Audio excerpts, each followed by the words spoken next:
Hi, welcome to Governance Bites. I'm Mark Banicevich, and it's my pleasure today to have David Greenslade with me.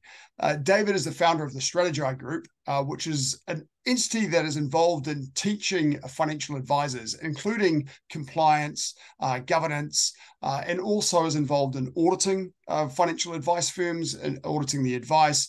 David himself has a very strong, long background, initially in the military, and is now the chair of the New Zealand Defence Force Charitable Trust, as well as sitting on a number of other boards. So a very, very experienced governor and compliance person, and it's an absolute privilege to have time with you. So thank you very much, David. I really appreciate your time. Pleasure. Yep, happy to be here. So first question that I'd like to ask you, I'm going to start with a couple of specific questions. What's the importance of learning and development for directors? Oh, look, it's vitally important because we live in a world of rapid change. So the world around us is evolving, and as far as its expectations, as far as regulatory environments, as far as when we're looking at sport, as far as how sponsors look towards the sport and whether they should allocate funds to it or not. And so, as a board, we've got to be looking at who are we serving. Are we serving them appropriately? And then what else can we do to better service their needs? Whereas if we think what we've done for the last 15 or the last 20 years will take us into the future, then we're sadly mistaken because we're behind the eight ball, simply because the world is changing and the speed of change is increasing. Right. So once you're on a board, having ongoing training is really essential. What about that initial training? So when someone's first appointed to a board, maybe in the sports world in particular, often there's no governance background involved. So what sort of skills should a new board member seek to attain when they first get appointed to a board? Okay, so there's two levels that we've got to look at. The first one here is intrinsic personal skills, and I'll come back to that. And then the second one is the board's collective skills. So the last thing a board should have is a whole lot of people with the same skill set and the same experience base, because all you then do is you get group think. And then suddenly the business or the sports body can become very hierarchical because it's based on the sporting prowess or the length of time someone has been on a board or their status within that sports body. And so what we need is diversity of thinking. Diversity doesn't come from whether you're male, female, or whatever gender. It comes from your collective background, the way you approach things and your experience and things like that.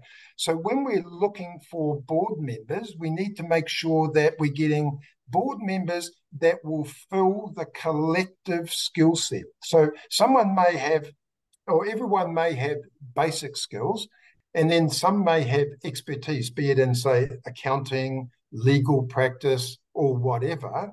But what we then need to do is identify where are the gaps amongst the others, and we need to find someone that will help complement and fill those gaps. So that's part of the board's collective area. The second one we look at is the individual skill set of each board member.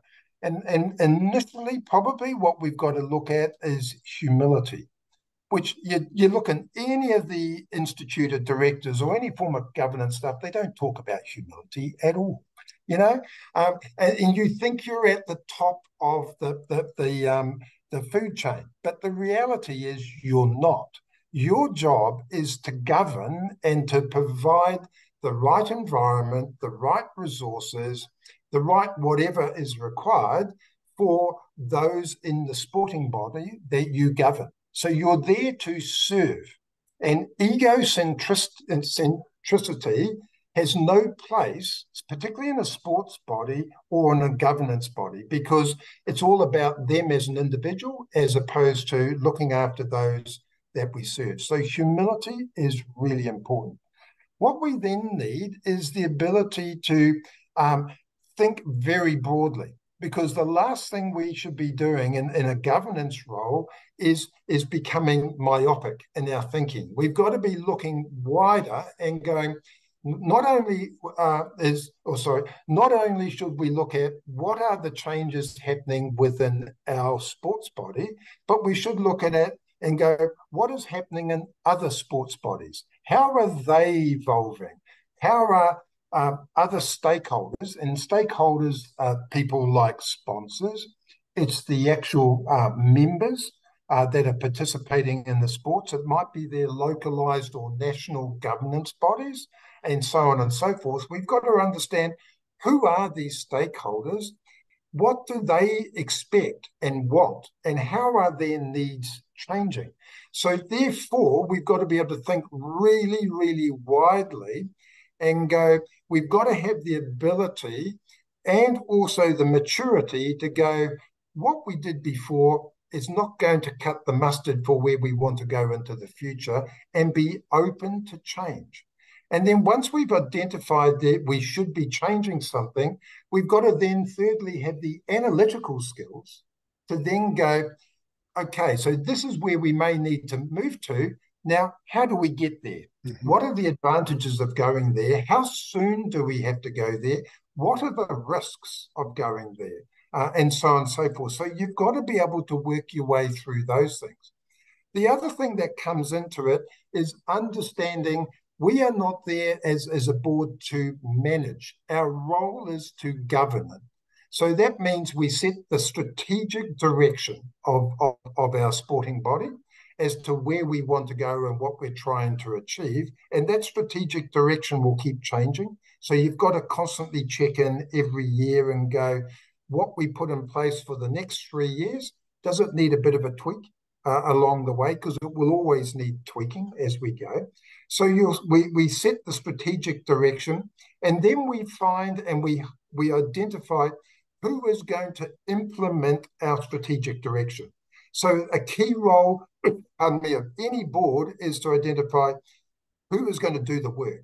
Who's going to be the CEO or the general manager or the chief operating officer who's going to tangibilize this and get the message out and then be able to report back.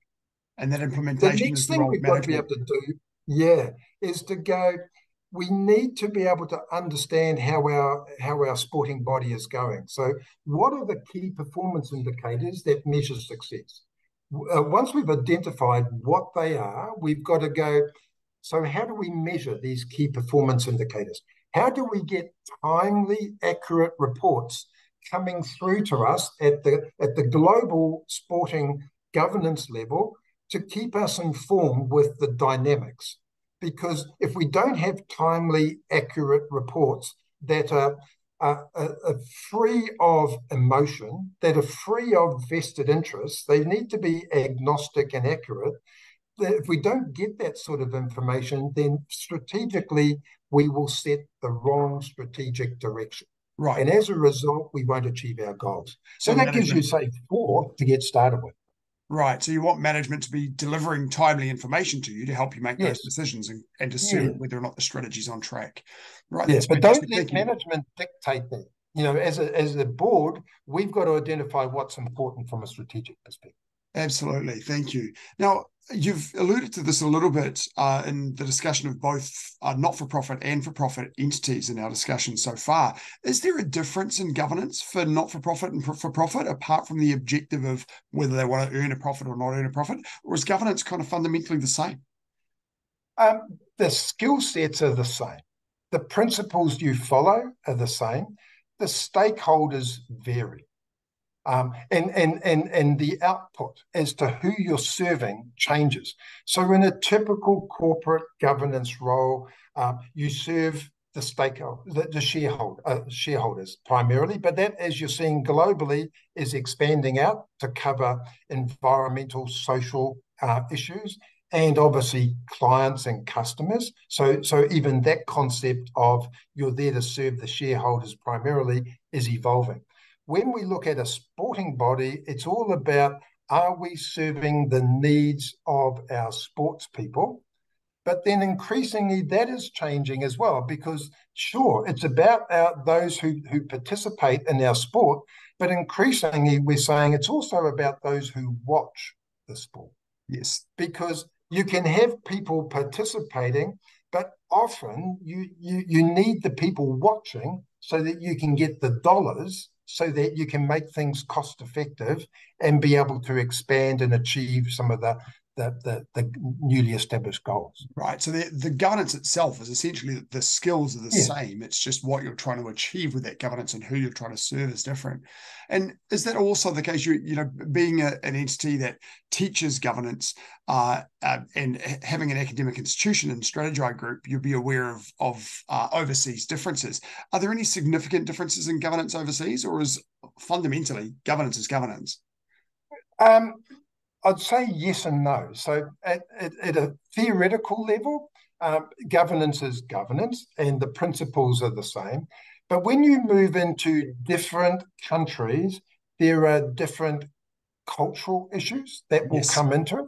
Yes, so in some countries, women don't have the same ability to voice their opinions, nor do junior people have the ability to voice their opinions. So that can often hold back some sporting bodies, and what you end up with is a couple of stars, but overall the sporting body doesn't sort of rise to the global sort of top because you haven't got that diversity of thinking. There are also other cultures where everyone demurs to age and go, just because you're older than I am and you've been there longer than me, I've got to listen to you all the time. So in a more sort of Western type of governance structure, like in New Zealand, all of those things have a part to play, like age and experience and all of those. But it's all about having respect for one another, putting your egos aside, being humble about these things and going, let's work for the common good. And let's understand that robust, enlightened discussions will actually benefit all of our participants to a far greater degree. So in summary, I'm saying the principles are the same, but the way we actually run board meetings will change over time. And that leads into the role of the chair. So where you have a chair that has a global membership, and you've got people that have these cultural sort of variances, the chairman has to be far more hands-on in trying to coach out of people information around their views and their thoughts. So they have to work a heck of a lot harder, right? Where you've got these cultural differences. David, thank you very much for your time. I really appreciate having the time with you, and I look forward to catching up again next time we have the opportunity. Thank you very much, everyone, for watching, and I'll look forward to seeing you in the next episode.